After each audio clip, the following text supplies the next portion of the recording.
Samsung Galaxy A21 alleged render tips quad rear camera's hole punch display. Samsung Galaxy A21 is touted to be a budget to mid-range smartphone.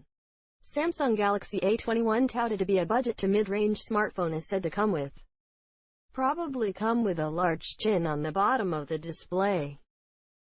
4 rear cameras, a holepunch front panel and a rear-mounted fingerprint scanner, a new report suggests, according to a report by Android Headlines. The Samsung Galaxy A21 will have 4 cameras on the back. The Samsung Galaxy A21 will also sport an Infinity O display up front, with the camera cut out on the top left of the screen.